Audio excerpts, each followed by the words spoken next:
mga pangunahing balita, Palasyo tiniyak na magiging transparent sa pagpapatupad ng framework agreement sa pagitan ng gobyerno at ng MILF. Si Rocky Ignacio para sa Kabuang Ulat Live. Rocky?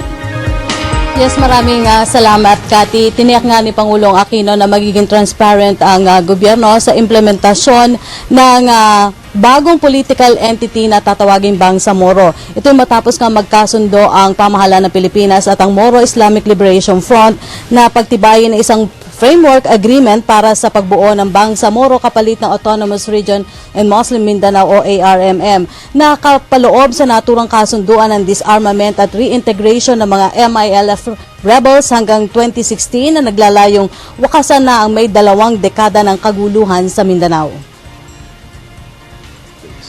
This framework agreement is about rising above our prejudices. It is about casting aside the distrust and myopia that has plagued the efforts of the past. It is about learning hard lessons and building on the gains we have achieved. It is about acknowledging that trust has to be earned.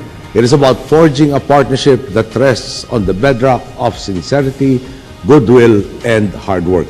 Mula Kuala Lumpur, Malaysia, agad naman pinulong ni Pangulong Aquino ang Government Negotiating Panel sa pangunguna ni Presidential Advisor on the Peace Process, Teresita Deles, at Government Chief Negotiator Marvic Leonen. Gitang Pangulo, bagamat isang malaking hakbang ang lalagdaang framework agreement sa October 15, marami pang dapat gawin para mabigyan daan ng tunay na kaayusan at kapayapaan sa Mindanao. The work does not end here. There are still details that both sides must hammer out. Promises must be kept, institutions must be fixed, and new capacities must be built nationally and regionally in order to effectively administer the Bangsamoro. The citizenry, especially the youth, must be empowered so that new leaders may emerge.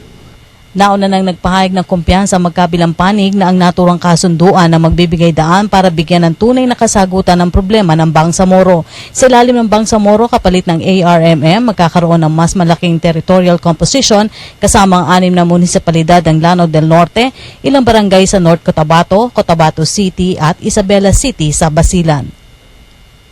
Samantala, Cathy, matapos nga ang courtesy call kay Pangulong Aquino, nagsagawa ng press briefing ang negotiating panel kung saan muling binigyan diin ni Chief Negotiator Leonen na ang framework agreement ay may tuturing na mother agreement o roadmap na gagabay sa isinusulong na peace agreement ng gobyerno sa MILF. Ito raw anya ang unang pagkakataon na pumayag ang MILF na magkaroon ng kasulatan ang kanilang commitment tungo sa kapayapaan sa Mindanao.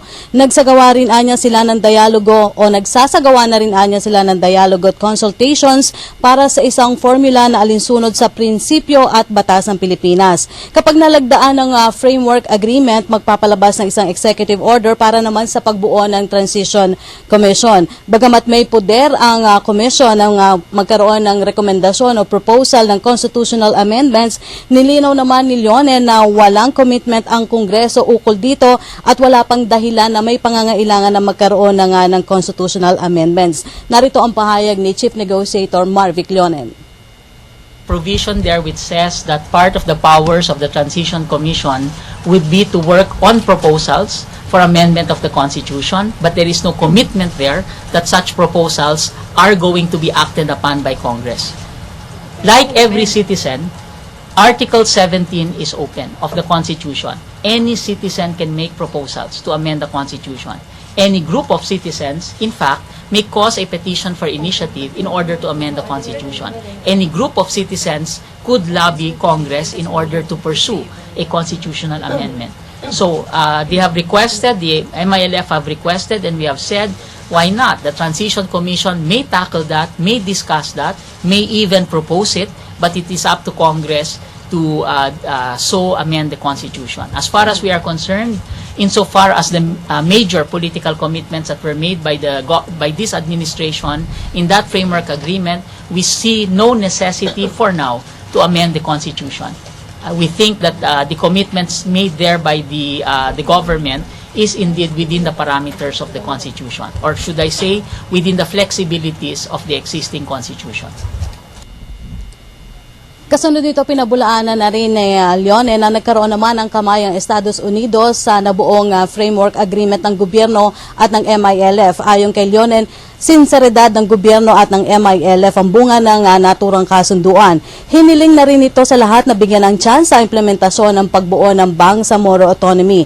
Wala pa rin naman daw miyembro ang Transition Commission, pero tiniyak ni Leone na ito ay bubuuin lahat dapat ng Bangsamoro para sa mabubuong rekomendasyon na isusumite sa Kongreso. Si Pangulo Aquino pa rin ang magtatalaga ng mga magiging miyembro ng Transition Commission.